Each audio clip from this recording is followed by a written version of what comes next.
아즈메, 그 문신 진짜 야쿠자였어요? 어두운 포장마차 안 호기심 어린 목소리가 내게 던진 질문이었다.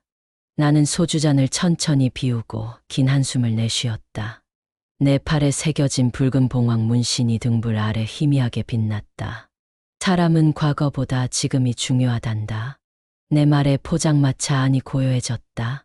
주변에 모인 사람들의 눈빛이 달라졌다. 두려움과 경외심, 그리고 이해하려는 따뜻함이 뒤섞인 눈빛. 하지만 은성 아지매의 과거가 없었다면 오늘의 여수왕도 없었을 거예요. 김수자의 말에 모두가 고개를 끄덕였다. 나는 잠시 눈을 감았다. 10년 전 이 바다를 건너올 때만 해도 내가 이렇게 누군가에게 내 이야기를 들려주게 될 줄은 몰랐다. 안녕하세요, 여러분. 오늘 들려드릴 이야기는 여수왕의 한 여인에 관한 것입니다. 언뜻 보면 평범한 회칼 장인 같지만 사실은 엄청난 비밀을 품고 있는 여인. 정은성, 여수왕의 불침번 이야기입니다. 이 이야기를 하게 된 건 제가 얼마 전 여수왕을 취재하러 갔다가 우연히 들은 소문 때문이었어요. 회 잘 뜨는 아지매가 혼자서 조폭 20명을 물리쳤다는 믿기 힘든 이야기. 처음엔 그저 과장된 소문이라 생각했지만 취재를 거듭할수록 더 놀라운 진실이 드러났죠. 일본 야쿠자 조직의 부두목에서 여수왕의 평범한 상인으로 다시 모두의 수호자가 되기까지 그녀의 여정은 제게 깊은 감동을 주었습니다. 이 이야기가 여러분의 마음에도 울림을 줄 수 있기를 바랍니다. 여수왕의 이 특별한 이야기가 궁금하시다면 지금 구독과 좋아요, 알림 설정을 꼭 해주세요. 알림 설정을 해두시면 제가 들려드리는 다음 이야기를 가장 먼저 만나실 수 있답니다. 여러분이 잠든 사이에도 이야기 친구인 제가 밤새 불을 밝히며 여러분을 위한 이야기를 준비할 테니까요. 자, 이제 본격적으로 여수왕 새벽 어시장으로 함께 떠나볼까요? 바닷내음 가득한 그곳, 칼을 든 한 여인의 이야기가 시작됩니다. 바닷바람 냄새가 온몸을 감싸안는 새벽. 아직 어둠이 채 가시지 않은 여수왕 어시장에서 나는 오늘도 칼을 든다. 내 이름은 정은성. 사람들은 나를 은성 아지매라고 부른다. 57세의 여인, 과묵하고 어울림없는 회칼 솜씨만은 제일인 여인. 누구도 내게 함부로 말을 걸지 않는다. 내 과거에 대해 알지 못하니까. 철썩철썩. 바다가 부두를 때리는 소리가 내 귀에 익숙하게 들려온다. 어부들이 갓 잡아온 싱싱한 고기들이 어시장으로 쏟아져 들어오고 상인들의 왁자지껄한 흥정 소리가 시장을 가득 채운다. 하지만 나는 말이 없다. 오직 내 칼과 생선만이 대화의 대상이다. 아이고, 은성 아지매 오늘도 일찍 나왔네. 옆 가게 김씨 아저씨의 인사에 나는 고개만 살짝 끄덕인다. 과묵함이 나의 방패다. 10년 전 이 어시장에 들어와 자리를 잡았을 때부터 나는 늘 그랬다. 말 없이 조용히 그러나 단호하게. 내 손에 들린 칼이 생선살을 스칠 때마다 은은한 소리가 울린다. 이것이 내 일상의 선율이다. 회를 뜨는 내 손놀림을 보기 위해 사람들이 줄을 서기도 한다. 정교하게 완벽하게 한치의 오차도 없이. 이것이 내가 알고 있는 유일한 삶의 방식이다. 어머, 저 아지매 진짜 대단하다니까. 칼솜씨가 보통이 아니야. 그러게. 근데 말이 적어서 무서워. 아무도 안 건드린대. 10년 전에 갑자기 나타났다더라. 아무도 과거를 모른다잖아. 귓가에 들려오는 수군거림은 이제 익숙하다. 그들은 내가 듣지 못한다고 생각하겠지만 내 귀는 언제나 예민하게 열려 있다. 생존을 위해 단련된 감각은 결코 무뎌지지 않으니까. 오늘도 여느 날과 다름없이 흘러가는 줄 알았다. 그러나 모든 일상이 그렇듯 예기치 않은 순간에 변화는 찾아온다. 시장 입구에서 들려오는 웅성거림. 평소와는 다른 긴장감이 공기를 타고 전해진다. 나는 칼질을 멈추고 그곳을 바라본다. 검은 양복을 차려입은 젊은 남자들이 시장으로 걸어 들어오고 있었다. 그들의 걸음걸이, 시선, 그리고 주변을 압도하는 분위기. 단번에 알아챘다. 그들은 분명 조직 폭력배다. 조직의 리더로 보이는 남자 박채우. 38세쯤으로 보이는 그는 눈매가 날카롭고 자신감 넘치는 태도로 상인들에게 다가가고 있었다. 시장 관리비라는 명목으로 돈을 요구하는 소리가 시장 안을 메웠다. 상인들의 표정이 순식간에 굳어졌다. 내 심장이 미세하게 빨라진다. 오랫동안 감춰왔던 본능이 서서히 깨어나는 것을 느낀다. 나는 천천히 내 칼을 내려놓는다. 그들이 내게 다가오고 있다. 상인들의 겁에 질린 시선이 내게 향한다. 그들은 내가 어떻게 대응할지 궁금해하는 듯하다. 아마도 내가 다른 상인들처럼 고개를 숙이고 돈을 내놓을 거라 생각하겠지. 하지만 나는 다르다. 내 과거가 그렇게 만들었으니까. 아줌마, 장사가 잘 되시는 모양이네요. 시장 관리비 좀 내셔야겠어요. 박채우가 내 가게 앞에 서서 말한다. 나는 그를 똑바로 응시한다. 그의 눈에 담긴 오만함을 본다. 내가 얼마나 오랫동안 이런 눈빛을 봐왔는지 그는 알지 못한다. 내 장사는 내 손으로 지킨다. 물러가라. 내 목소리는 차분하지만 단호하다. 박채우의 표정이 변한다. 이런 반응은 예상하지 못했던 모양이다. 박채우의 얼굴이 굳어진다. 그의 눈동자가 커지고 입술 끝이 미세하게 떨리는 것을 놓치지 않았다. 순간의 당혹감 그리고 곧이어 찾아오는 분노. 그 감정의 변화를 읽는 건 내게 너무 익숙한 일이었다. 뭐라고요? 아줌마, 장난하지 마세요. 그의 목소리가 한 옥타브 낮아졌다. 위협의 신호다. 주변 상인들이 불안한 시선으로 우리를 번갈아 바라본다. 누군가는 가게 문을 닫고 자리를 피하려는 기색이 역력하다. 시장 안의 공기가 순식간에 무거워졌다. 나는 미동도 없이 그를 응시한다. 내 호흡은 여전히 고요하고 깊다. 이런 상황이 처음이 아니니까. 들었잖아. 물러가라고 했다. 내 목소리에는 감정이 없다. 그저 사실을 말할 뿐이다. 박채우가 부하 중 한 명에게 눈짓을 한다. 키 큰 남자가 내게 다가온다. 그의 손에는 작은 접이식 칼이 들려있다. 아줌마, 우리가 누군지 아세요? 극진의 박채우 형님 모르세요? 한 번만 더 기회 줄게요. 관리비 내실래요? 아니면... 나는 그가 말을 끝내기도 전에 단숨에 손을 뻗어 그의 손목을 붙잡는다. 순간적인 움직임에 그는 반응할 틈도 없었다. 내 소나기에 잡힌 그의 손목이 꺾이며 칼이 바닥에 떨어진다. 그 소리가 시장에 메아리친다.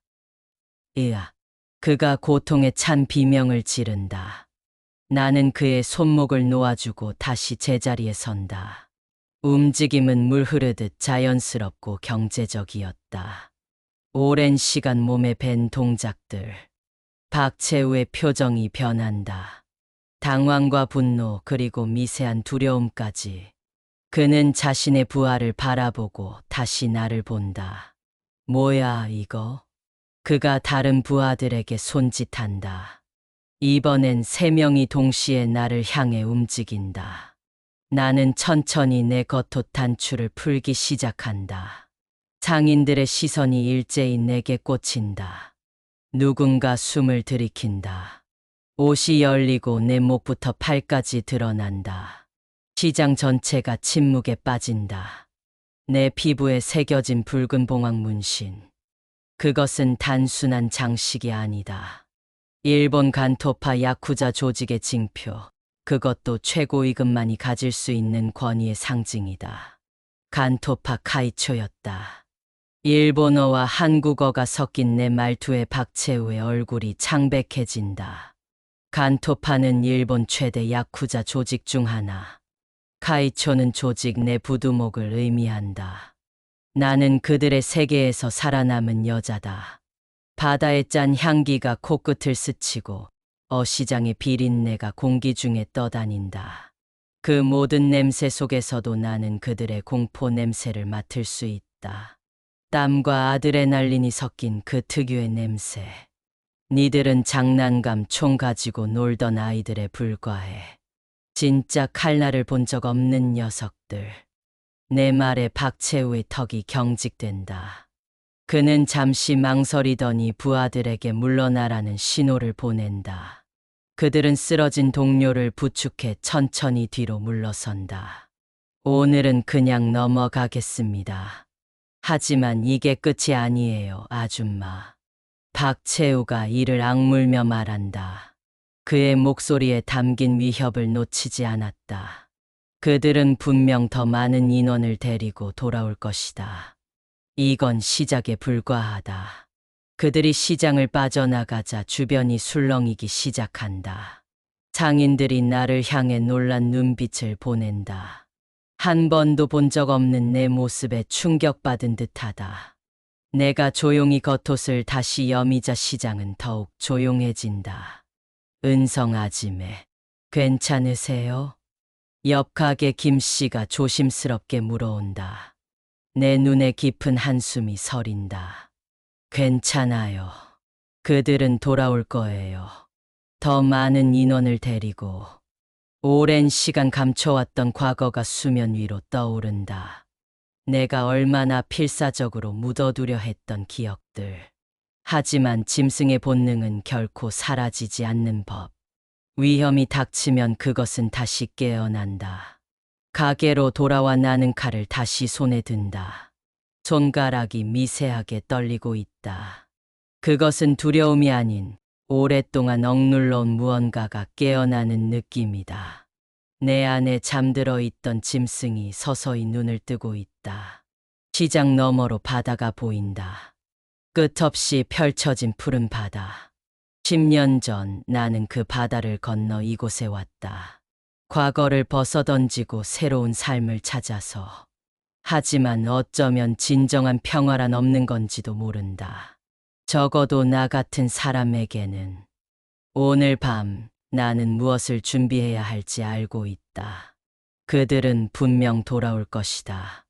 그리고 나는 다시 한번 내 자신을 지켜야 한다. 비록 그것이 내가 버리려 했던 과거로 돌아가는 일이라 할지라도 예상은 적중했다. 사흘이 지난 늦은 오후 그들은 돌아왔다.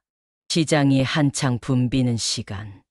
나는 손님을 위해 방금 회를 떠놓고 있었다. 그때 시장 입구에서 들리는 웅성거림과 함께 발걸음 소리가 들려왔다. 단숨에 알아차렸다. 그 특유의 발걸음 소리. 조직적이고 위협적인 걸음걸이. 내가 너무나 잘 알고 있는 소리. 이번엔 박채우는 최소 20명의 부하들을 이끌고 왔다. 모두 검은 양복을 입고 일부는 야구 방망이와 쇠파이프까지 들고 있었다. 그들의 얼굴에는 분노와 복수심이 역력했다. 첫 만남에서의 굴욕을 씻으려는 의지가 가득하다. 그 아줌마 어딨어? 박채우의 목소리가 시장 안을 울린다. 그의 얼굴 한쪽에는 반창고가 붙어 있었다. 아마도 부하들에게 자신의 체면을 세우기 위해 달고 온 것 같다. 허세다. 그날 나는 그에게 손도 대지 않았다. 손님들이 황급히 자리를 피하고 상인들은 겁에 질려 가게 문을 닫기 시작한다. 순식간에 시장은 긴장으로 가득 찼다. 하지만 나는 여전히 내 자리에서 태연하게 회를 뜨고 있다. 내 호흡은 깊고 고요하다. 저기 있다. 누군가 내 가게를 가리킨다. 박채우가 부하들을 이끌고 내게 다가온다. 그의 걸음걸이에서 자신감이 넘친다. 하지만 그의 눈동자에 담긴 불안함을 나는 놓치지 않는다. 그는 여전히 나를 두려워하고 있다. 아줌마, 우리를 너무 얕봤어요. 박채우가 내 가게 앞에 선다. 그의 말투에는 억지로 꾸민 자신감이 묻어 있다. 느꼈다. 오늘은 그냥 넘어갈 수 없습니다. 나는 천천히 칼을 내려놓는다. 석양의 붉은 빛이 칼날에 반사되어 번쩍인다. 내 손은 더 이상 떨리지 않는다.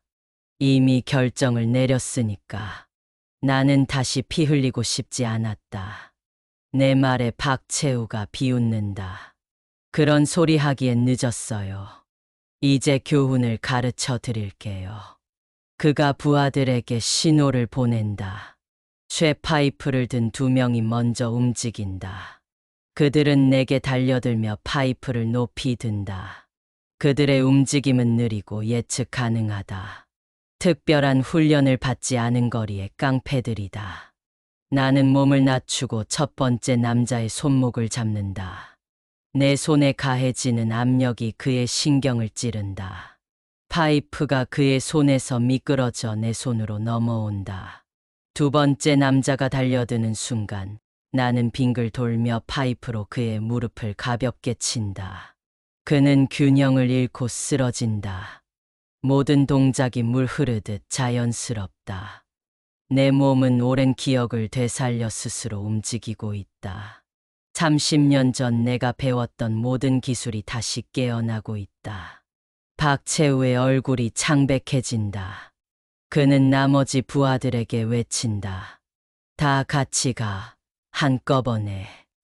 10명이 넘는 남자들이 동시에 내게 달려든다. 쇠파이프, 야구 방망이, 주먹이 공기를 가른다. 하지만 그들의 움직임은 내 눈에 느리게 보인다. 마치 물속에서 움직이는 것처럼. 내 몸이 본능적으로 반응한다.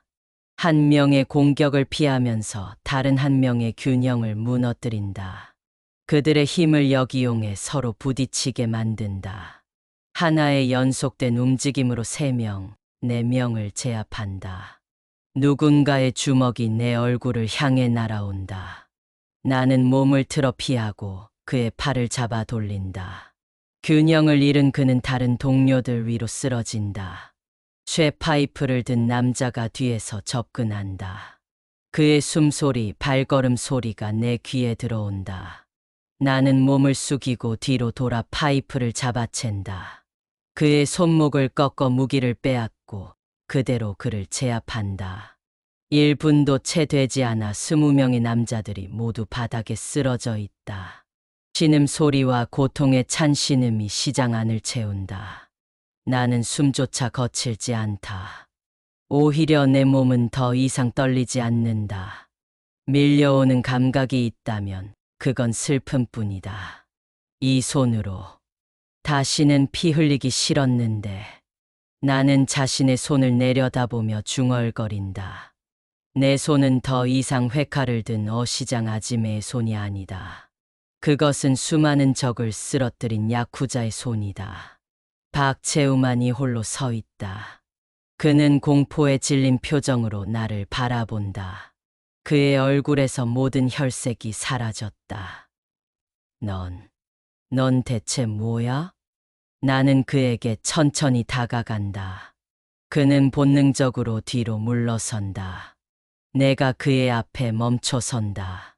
우리의 눈이 마주친다. 그의 눈에는 공포만이 가득하다. 난 그저 평범하게 살고 싶었을 뿐이야. 내 목소리는 낮고 차분하다. 이제 그만 물러가. 다시는 오지 마. 박채우는 말없이 고개를 끄덕인다. 그는 부하들을 향해 손짓하고 그들은 서로를 부축하며 시장을 빠져나간다. 마지막까지 그들은 내게서 눈을 떼지 못한다. 그들의 눈에는 이제 두려움만이 남아있다. 그들이 완전히 사라진 후 시장은 고요함에 잠긴다. 나는 다시 내 가게로 돌아와 칼을 집어든다. 하지만 손이 미세하게 떨린다. 내가 그토록 벗어나려 했던 과거가 다시 나를 찾아온 것이다. 감사합니다, 은성 아지매. 누군가의 작은 목소리가 들린다. 고개를 들어보니 건어물 파는 백 선배가 서 있다. 그의 눈에는 감사와 경외심이 담겨 있다. 우리를 지켜주셔서 정말 감사합니다. 평호는 오래가지 않았다. 다음 날 아침 푸른 제복을 입은 경찰들이 시장에 들이닥쳤다. 그들은 곧장 내 가게로 걸어왔다. 선두의 선 형사는 40대 중반쯤 되어 보이는 단단한 체격의 남자였다. 정은성 씨 맞으십니까? 난 칼을 내려놓고 고개를 끄덕였다. 이런 상황은 이미 예상했다. 박채우가 경찰에 신고했을 것이다. 그들의 세계에선 폭력으로 해결하지 못하면 법을 이용한다. 이 또한 내가 잘 알고 있는 방식이다. 어제 발생한 폭력 사건에 대해 조사 중입니다. 저희와 함께 가주셔야겠습니다. 형사의 목소리는 단호했지만 그의 눈빛에는 어떤 의구심이 담겨 있었다. 그는 아마도 한 여자가 20명의 남자들을 제압했다는 신고 내용을 반신반의하고 있는 듯했다. 알겠습니다. 난 조용히 앞치마를 벗고 외투를 걸쳤다. 상인들이 불안한 눈빛으로 나를 바라보고 있었다. 내가 경찰들과 함께 걸어나가는 순간 뒤에서 누군가의 목소리가 들렸다. 저기요, 경찰님. 건어물 가게 백 선배가 앞으로 나섰다. 그의 주름진 얼굴에는 평소에 볼 수 없었던 단호함이 서려 있었다. 은성 아지매는 아무 잘못이 없어요. 그 조폭들이 먼저 와서 우리를 협박했어요. 형사가 손을 들어 그를 막으려 했지만 백 선배는 물러서지 않았다. 들어보세요. 그들은 몇 달째 우리 시장을 괴롭혀왔어요. 은성 아지매가 없었다면 우리는 다 당했을 거예요. 그의 말이 끝나기도 전에 국수집 송 사장과 다른 상인들까지 하나둘씩 모여들었다. 그들의 눈빛은 달라져 있었다. 더 이상 두려움으로 가득 찬 것이 아니라 결연한 의지가 담겨 있었다. 우리가 모두 목격했어요. 그들이 먼저 폭력을 썼고 은성 씨는 자신을 방어한 것뿐이에요. 형사들은 당황한 기색이 역력했다. 그들은 이런 집단적인 증언을 예상하지 못했던 것 같다. 선두 형사가 상인들을 향해 손을 들어 진정시켰다. 알겠습니다. 하지만 절차대로 해야 합니다. 정은성 씨를 데려가 조사해야 합니다. 여러분도 증언이 필요하다면 자발적으로 경찰서에 와주시기 바랍니다. 난 상인들을 향해 고개를 끄덕였다. 그들의 지지에 가슴 한편이 따뜻해졌다. 10년 동안 말 한마디 나누지 않았던 사람들이 이렇게 나서서 나를 지켜주다니. 걱정하지 마세요. 곧 돌아올게요. 경찰차 안에서 바라본 여수항은 평화로웠다. 아침 햇살이 바다 위로 쏟아져 내리고 갈매기들이 자유롭게 날아다녔다. 얼마나 평화로운 풍경인가. 내가 그토록 갈망했던 삶의 모습이다. 경찰서에 도착해 조사실로 안내받았다. 형사는 테이블 건너편에 앉아 서류를 펼쳤다. 정은성 씨, 어제 있었던 일에 대해 자세히 말씀해 주시겠어요? 난 천천히 입을 열었다. 검은 양복을 입은 남자들이 시장에 나타나 상인들을 협박했고 내게도 관리비를 요구했다는 사실. 내가 거절하자 그들이 폭력을 행사했다는 것. 그리고 내가 자신을 방어했을 뿐이라는 사실. 형사의 눈빛에 의심이 서렸다. 한 여자가 20명의 남자들을 제압했다는 게 사실입니까? 내 대답 대신 조사실 문이 열렸다.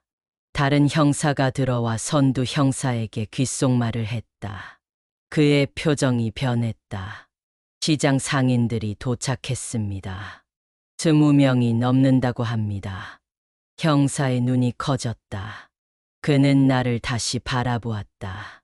잠시만 기다려주세요. 그가 나가고 난 후 나는 조사실 창문 너머로 경찰서 로비를 볼 수 있었다. 상인 대표 김수자, 백 선배, 송 사장을 비롯한 시장 사람들이 모두 모여 있었다. 그들은 자발적으로 증언을 하기 위해 온 것이다. 내 가슴이 뭉클해졌다. 10년 동안 나는 그들과 거리를 두었다. 아무도 가까이 오지 못하게 했다. 내 과거가 다시 나를 찾아올까 두려웠기 때문이다. 하지만 지금 그들은 나를 위해 자리를 지키고 있었다. 1시간 후 형사가 돌아왔다. 그의 표정이 완전히 달라져 있었다. 정은성 씨, 시장 CCTV와 목격자들의 증언을 확인했습니다. 흑진회 소속 폭력배들이 먼저 시장을 침입해 협박과 폭력을 행사했다는 사실이 확인됐습니다. 귀하의 행동은 정당방위로 인정됩니다. 그는 잠시 말을 멈추고 나를 바라보았다. 그의 눈에는 이제 의심 대신 존경의 빛이 어려 있었다. 당신, 정말 간토파 출신입니까? 나는 살짝 미소 지었다. 그건 오래된 이야기예요. 형사는 고개를 끄덕였다. 오늘은 이만 가셔도 됩니다. 혹시 그들이 다시 나타나면 즉시 신고해 주세요. 경찰서를 나서자 상인들이 나를 기다리고 있었다. 그들의 얼굴에는 안도와 기쁨이 가득했다. 은성 아지매, 괜찮으세요? 김수자가 내게 다가와 손을 잡았다. 그녀의 손은 따뜻했다. 네, 덕분에 괜찮아요. 백 선배가 작은 상패를 내밀었다. 여수왕 어시장의 든든한 동료라고 새겨져 있었다. 이건 우리 모두의 마음입니다. 은성 아지매는 이제 우리 가족이에요. 내 눈에 눈물이 고였다. 그들은 나의 과거를 알면서도 나를 받아들였다. 아니, 나의 과거 때문에 더욱 나를 존중했다. 고맙습니다. 정말 고맙습니다. 27년 만에 처음으로 나는 진심으로 누군가에게 감사의 마음을 표현했다. 오랫동안 얼어붙었던 내 마음의 얼음이 서서히 녹아내리는 것 같았다.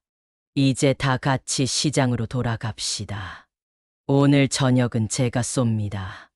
송 사장의 말에 모두가 웃음을 터뜨렸다. 그들 사이에서 나는 처음으로 미소 지었다. 진짜 미소를 여수왕 뒤편 작은 포장마차. 등유 램프의 은은한 불빛이 우리의 얼굴을 비추고 있었다. 테이블 위에는 소주병과 안주가 가득했다. 경찰서에서 돌아온 후 상인들은 나를 이곳으로 데려왔다. 그들의 얼굴에는 호기심과 기대가 가득했다. 자, 은성 아지매. 오늘은 우리가 쏩니다. 마음껏 드세요. 김수자가 내게 소주잔을 건넸다. 27년 만에 처음으로 누군가와 술잔을 부딪히는 순간이었다.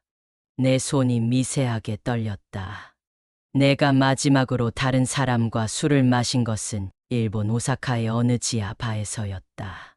그때는 그 사람과 함께였다. 건배. 모두가 잔을 들어 높이 들었다. 맑은 소리와 함께 우리의 잔이 부딪혔다. 나는 소주를 단숨에 비웠다. 목을 타고 내려가는 알코올의 따끔함이 온몸에 퍼져나갔다.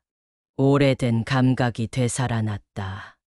은성 아지매, 우리가 궁금한 게 많아요. 백 선배가 조심스럽게 입을 열었다. 그의 주름진 얼굴에는 진심 어린 관심이 담겨 있었다. 괜찮다면 어떻게 그런 삶을 살게 되셨는지 말씀해 주실 수 있을까요? 테이블 주변이 조용해졌다. 모든 눈이 나를 향했다. 내 마음 속에서 갈등이 일었다. 10년 동안 철저히 감추었던 과거. 그 누구에게도 말하지 않았던 이야기. 하지만 오늘 이 사람들은 나를 위해 증언대에 섰다. 그들은 내 진정한 모습을 받아들일 준비가 되어 있었다. 나는 천천히 두 번째 잔을 채우고 깊은 숨을 들이마셨다. 27살에 일본으로 갔어요. 처음엔 식당 일을 하다가 내 목소리가 작지만 분명하게 마차 안에 울렸다. 모두가 숨을 죽이고 귀를 기울였다. 오사카의 한 작은 일본 음식점이었죠. 손님 중에는 야쿠자들도 많았어요. 그중 한 사람이 자주 찾아왔죠. 내 눈앞에 과거의 장면이 생생하게 떠올랐다. 그 남자, 검은 양복의 완벽한 자세, 그리고 그의 왼손 새끼손가락이 없었다는 사실. 그의 이름은 타나카 켄지. 간토파의 부두목이었어요. 그는 달랐어요. 다른 야쿠자들과는 달리 예의 바르고 조용했죠. 책을 읽고 클래식을 듣는 사람이었어요. 소주가 내 혀를 풀어주고 가슴에 묻어두었던 기억들이 하나둘 흘러나왔다. 그와 사랑에 빠졌어요. 어리석었죠. 하지만 그때는 그가 내 전부였어요. 장인들의 눈빛이 동정과 이해로 변했다. 김수자가 내 손을 살짝 잡아주었다. 그는 나를 자신의 세계로 데려갔어요. 처음엔 통역과 심부름이었죠. 한국인들과 거래할 때 도움이 필요했거든요. 하지만 점차 내 목소리가 잠시 떨렸다. 소주를 한 잔 더 비웠다. 점차 그의 신뢰를 얻게 되었고 조직 일에 더 깊이 관여하게 됐어요. 한국인 여자라는 특성이 일본 야쿠자 사회에서는 오히려 장점이 되었죠. 아무도 나를 의심하지 않았으니까요. 테이블 위에 놓인 내 손등의 흉터를 바라보았다. 그 흉터들 하나하나에는 이야기가 있다. 5년 만에 나는 켄지의 오른팔이 되었어요. 그리고 그의 아내가 되었죠. 장인들의 눈이 커졌다. 내 이야기가 그들의 상상을 초월하는 듯했다.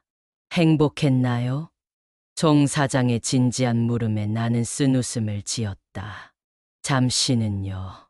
하지만 야쿠자의 세계에 진정한 행복은 없어요. 켄지는 점점 더 권력에 탐닉했고 잔인해졌어요. 다른 조직과의 전쟁이 시작됐죠. 내 말에 마차안이 숨막히게 조용해졌다. 밖에서 들려오는 파도 소리만이 우리의 침묵을 채웠다. 그날 밤 나는 모든 것을 바꿨어요. 내 목소리가 낮아졌다. 20년이 지난 지금도 그날의 기억은 생생했다. 켄지가 계획한 대규모 살인 작전을 사전에 경찰에 제보했어요. 하지만 어떤 이유에서인지 정보가 새어나갔고 켄지는 내가 배신자라는 사실을 알게 됐죠. 나는 소매를 걷어 올렸다. 목부터 팔까지 이어지는 붉은 봉황 문신이 램프 불빛 아래 선명하게 드러났다. 이 문신은 켄지가 내게 준 마지막 선물이었어요. 그는 내가 죽기 전에 영원히 그의 것임을 표시하고 싶어 했죠. 백 선배가 충격에 찬 한숨을 내쉬었다. 하지만 어떻게 살아남으셨어요? 내 입가에 쓴웃음이 번졌다. 내가 살아남기로 결심했으니까요. 켄지를 죽이고 도망쳤어요. 테이블 주변이 다시 고요해졌다. 내 고백이 그들에게 충격을 준 것 같았다. 하지만 그들의 눈에는 경멸이 아닌 깊은 연민과 존경이 담겨 있었다. 10년간 도망자로 살았어요. 일본에서, 중국에서, 그리고 결국 고향으로 돌아왔죠. 여수는 내가 어린 시절을 보낸 곳이에요. 누구도 나를 찾지 못할 거라 생각했어요. 내 이야기가 끝나자마자 아는 긴 침묵에 잠겼다. 바람이 바다 냄새를 실어 나르며 천막을 살짝 흔들었다. 그들이 어떤 반응을 보일지 두려웠다. 혐오, 공포, 거부. 하지만 김수자가 먼저 손을 뻗어 내 어깨를 꼭 감싸 안았다. 은성 아지매, 정말 고생 많으셨네요. 그녀의 눈에 눈물이 고여 있었다. 이어서 백 선배도 내 손을 잡았다. 우리 모두 과거가 있어요. 당신의 과거가 더 험난했을 뿐이죠. 송 사장이 소주병을 들어 모든 잔을 다시 채웠다. 자, 이제 새로운 시작을 위해 한 잔 더 합시다. 은성 아지매는 이제 우리 가족이니까요. 우리는 다시 잔을 부딪혔다. 이번에는 내 눈에도 눈물이 고였다. 27년 만에 처음으로 누군가에게 진정한 내 모습을 보여주었다. 그리고 그들은 나를 받아들였다. 있는 그대로. 고맙습니다. 정말 고맙습니다. 내 목소리가 감정에 복받쳐 떨렸다. 송 사장이 웃으며 말했다. 우리가 고마워해야죠. 이제 여수항에는 최고의 보디가드가 있으니까요. 모두가 웃음을 터뜨렸다. 나도 모르게 웃음이 나왔다. 진심으로 가슴 깊은 곳에서 우러나오는 웃음이었다. 그날 밤 포장마차에서 나는 처음으로 자유를 느꼈다. 더 이상 과거에 얽매이지 않아도 된다는 자유. 누군가에게 내 진짜 모습을 보여주고도 받아들여질 수 있다는 안도감. 우리는 밤이 깊어갈 때까지 이야기를 나누었다. 그들도 각자의 이야기를 들려주었다. 김수자의 고된 싱글맘 생활, 백 선배의 바다에서의 사고와 재기, 송 사장의 실패와 성공의 역사. 어느새 우리는 그저 같은 배를 타고 항해하는 동료가 되어 있었다. 서로의 상처를 이해하고 각자의 강인함을 존중하는 진정한 동료.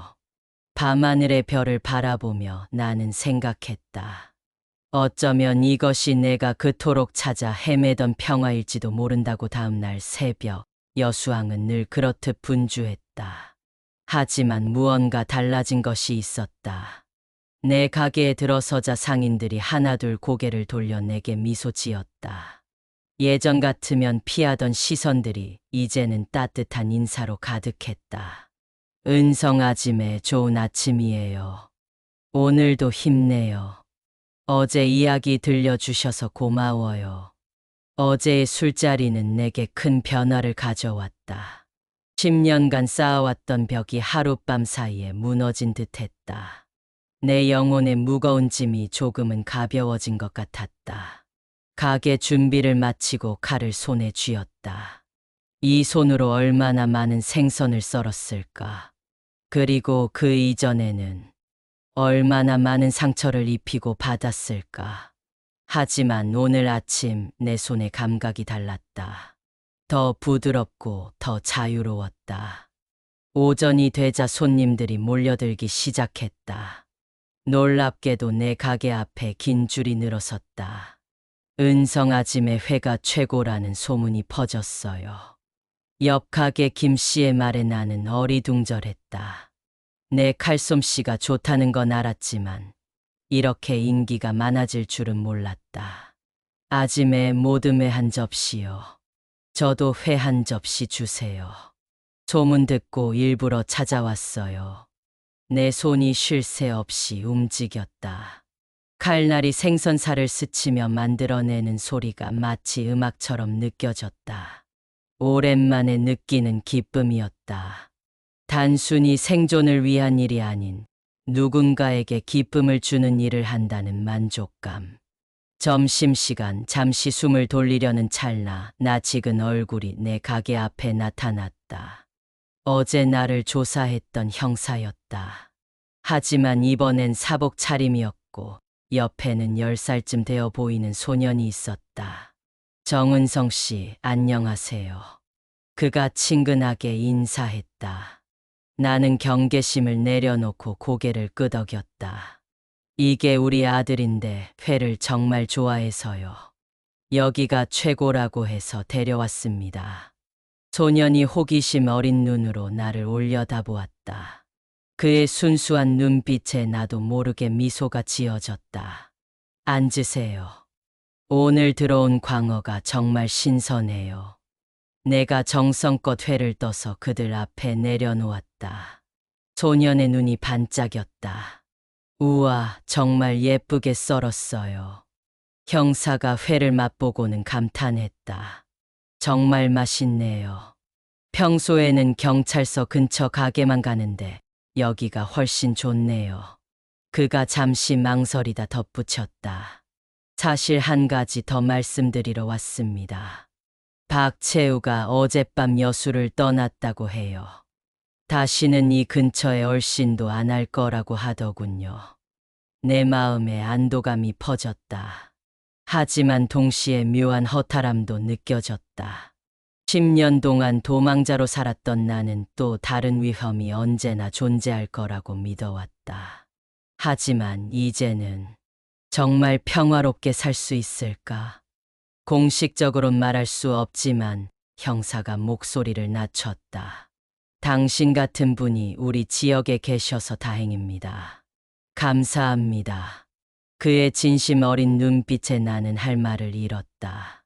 평생 법의 반대편에 서 있던 내가 이제는 경찰에 감사를 받다니. 아니에요. 제가 감사해야죠.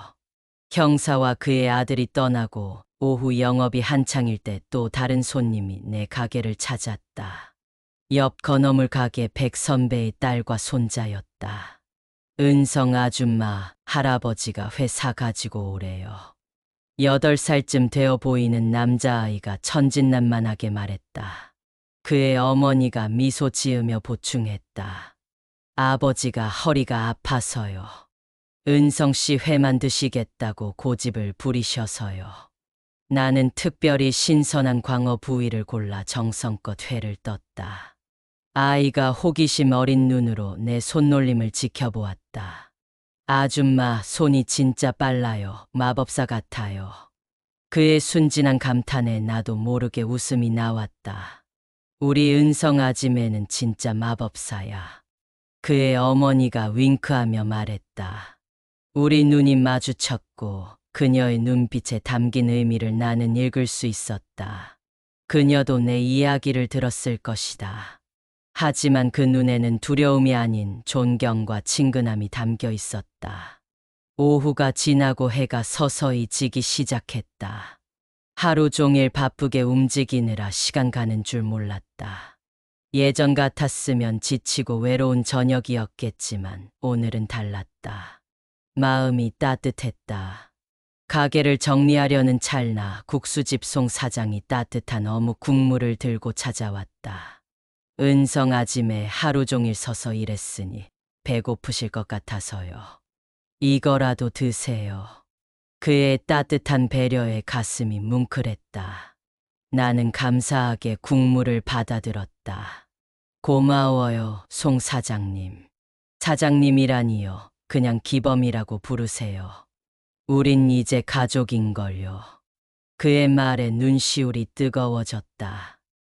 가족. 내가 얼마나 오랫동안 그 단어의 의미를 잊고 살았던가. 해가 완전히 저물고 시장의 불빛이 하나둘 꺼져갈 때쯤 나는 마지막 정리를 마쳤다. 가게 문을 잠그려는데 옆에서 김수자의 목소리가 들렸다. 은성 씨, 오늘도 수고 많으셨어요. 그녀는 따뜻한 미소를 지으며 내 어깨에 손을 얹었다. 오늘부터 우리 시장에 불침번이 생겼네요. 불침번이요? 네, 여수항의 불침번. 우리를 지켜주는 파수꾼이요. 어떤 일이 있어도 우리를 지켜줄 은성 씨를 그렇게 부르기로 했어요. 그녀의 말에 가슴이 벅차올랐다. 10년 동안 아무도 알아주지 않던 내 존재가 이제는 누군가에게 필요한 사람이 되었다는 사실이 과분한 말씀이에요. 아니에요. 은성 씨는 그 이름에 딱 맞는 분이에요. 우리는 나란히 바다를 바라보며 서 있었다. 저녁 바다는 고요했고 달빛이 수면 위에 은빛 길을 만들어냈다. 어둠 속에서도 바다는 끊임없이 움직이고 숨쉬고 있었다. 마치 내 인생처럼. 사람은 과거보다 지금이 중요하단다. 내가 작게 중얼거렸다. 김수자가 고개를 끄덕였다. 맞아요. 우리는 모두 지금 이 순간을 살아가는 사람들이니까요. 바다 너머로 새벽이 밝아오기 시작했다. 또 다른 하루의 시작이다. 하지만 이제 내 하루는 더 이상 외롭지 않다. 내 곁에는 가족이라 부를 수 있는 사람들이 있으니까. 여수항의 새벽 공기를 깊이 들이마시며 나는 미소 지었다. 드디어 진정한 평화를 찾은 것 같았다. 더 이상 도망치지 않아도 되는, 있는 그대로의 내가 될 수 있는 곳에서. 여수항의 불침번. 그 이름이 참 마음에 든다.